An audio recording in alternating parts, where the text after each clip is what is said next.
Yes.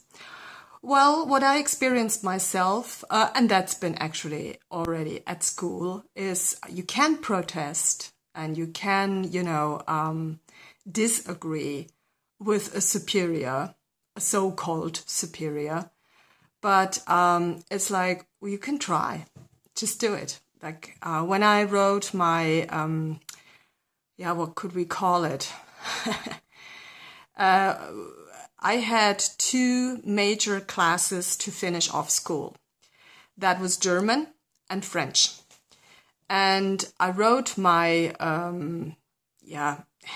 you cannot call it a thesis. I'm not sure what you call this.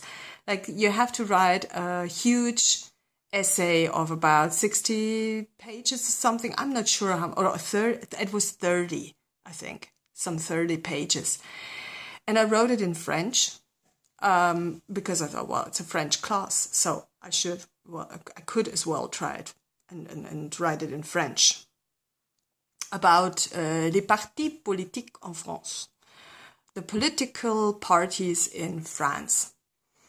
And I merely made it. I got a very bad mark for this, like the worst you can get, but you like still make it into the finals, into the baccalaureate. And I looked at the mark and I looked at what the others had written, the topics they had written about, like, I don't know, growing wine in Saint-Emilion or something like that, or I don't remember, maybe some cities, some French cities. So, and they were like, yeah, you write it in French and this is what you get. I had a French friend. She was working as what could you call it? A cleaning woman in a home for the elderly in the town where I lived.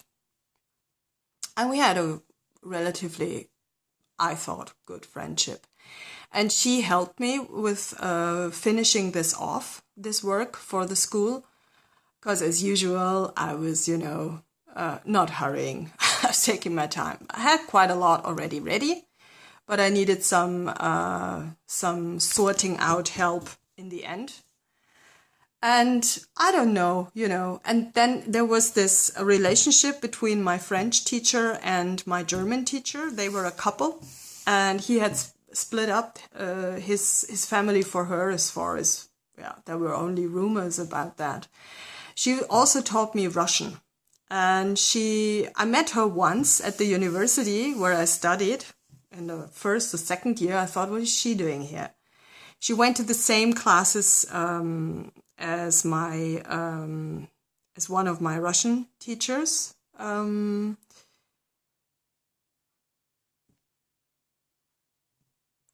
No, I had a teacher. Her name was Kaiser, and she taught us Russian and all kinds of phonetics and stuff like that.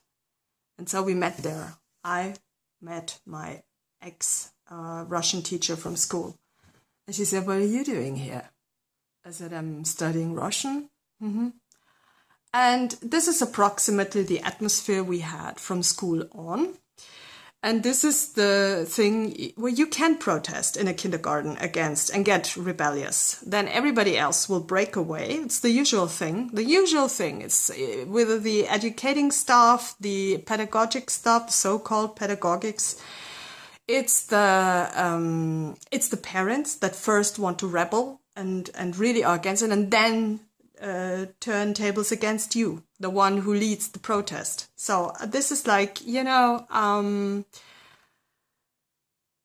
thought I'm going to be watching this and I'm not going to give in. So I kept on writing letters and I got a lot of consequences from all this. I know. Yeah. And this is the system of Mutti. Goodbye.